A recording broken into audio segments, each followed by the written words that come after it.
A Bíblia chega a dizer que o amor do tipo de Cristo é um amor que constrange, que por mais que você erra, aquele amor sempre está inclinado a lhe ajudar. E é o amor do tipo de Deus que nós temos que ter para com os nossos familiares, para com o próximo. É esse amor que se inclina. Por mais que o nosso familiar erre, nós estamos ali sempre dispostos a ajudar, sempre dispostos a levantar, a sempre ter uma palavra nos nossos lábios de ânimo para aquele familiar, para que ele possa recobrar as forças e se levantar ali para vencer. Quando nós temos essa atitude, essa palavra, o próprio familiar, ele vai ver a diferença. Não é assim que a Bíblia diz? E outra vez vereis a diferença do que serve e o que não serve a Deus? Então, o próprio familiar vai ver a diferença em você, vai dizer, puxa vida, né, o meu marido mudou, ele está mais sereno. Mas não é que você está mais sereno, é que a palavra de Deus te transformou.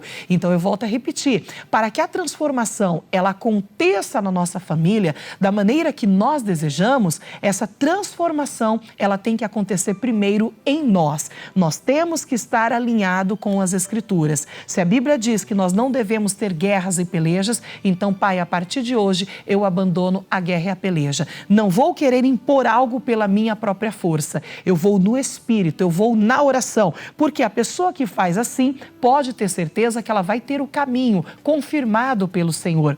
A pessoa que anda na carne, no desejo da carne, a pessoa que anda em brigas e contendas, versículo 2, cobiçais e nada tendes.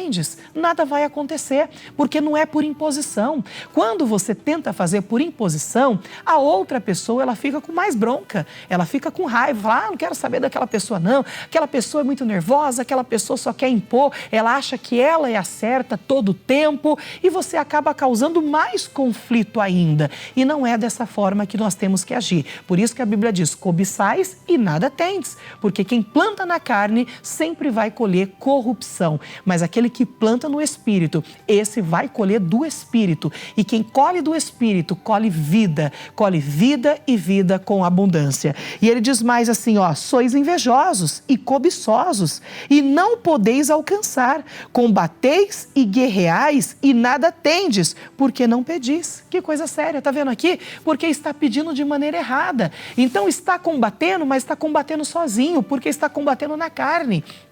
Quando nós combatemos na carne, nós estamos sozinhos. Quando nós combatemos no Espírito, então nós temos conosco, do nosso lado, o nosso Senhor Jesus Cristo, que nos garante a vitória, que nos garante a transformação, que nos garante ali o sucesso, que nos garante a realização de sonhos, os cumprimentos das promessas dele para a nossa vida. Então ele diz no versículo 3, pedis e não recebeis, porque pedis mal, para gastardes em vossos deleites. Olha que coisa séria. A Bíblia diz que muitos estão pedindo e não estão recebendo. Ah, pastor, olha, eu tenho pedido, mas não estou recebendo. Por quê, pastor? Eu tenho pedido, orado, pedido ali, pastora, a conversão da minha família, mas não estou recebendo, pastor, até hoje não recebi. Será que não é a mudança de atitude que você deve ter? Será que não é a transformação que deve ocorrer primeiro na sua maneira de agir? Ou seja, dentro de você, para que o seu familiar, ele possa ver o seu exemplo e através do seu exemplo, do amor que traz esse constrangimento, porque ele se oferece em todo o tempo em você para que essa pessoa possa ter transformação? Será que não precisa de um bom trato dentro da casa para que a pessoa que ainda não conhece a Cristo veja realmente que você tem servido a Deus em atitude, não só por palavras?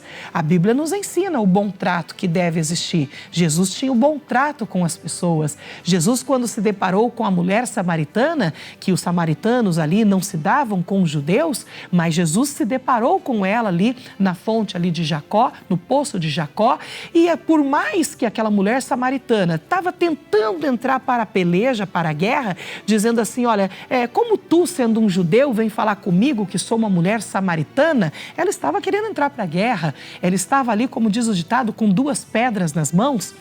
né, para responder a Jesus, mas Jesus ganhou aquela mulher no espírito, não foi na carne. Ele ganhou aquela mulher no bom trato que ele teve com ela, no amor que constrange, sempre trazendo uma palavra ali para ela, no momento certo, na hora certa, palavras que causavam dentro daquela mulher curiosidade, né? Lembra quando Jesus falou para ela: mulher, se tu soubesses quem lhe pede, quem está diante de vós aqui lhe pede de beber, e você me pedisse de beber, eu lhe daria da água que você nunca mais voltaria a ter sede. Ele causou curiosidade no coração daquela mulher e ela falou: Senhor, dai-me dessa água para que eu não tenha que voltar aqui à fonte para tirar mais água. Ou seja, ainda que o entendimento dela não estava completamente aberto para as palavras que Jesus estava falando, ele conseguiu fazer com que aquela mulher abrisse o coração para fazer o convite: Senhor, eu quero dessa água.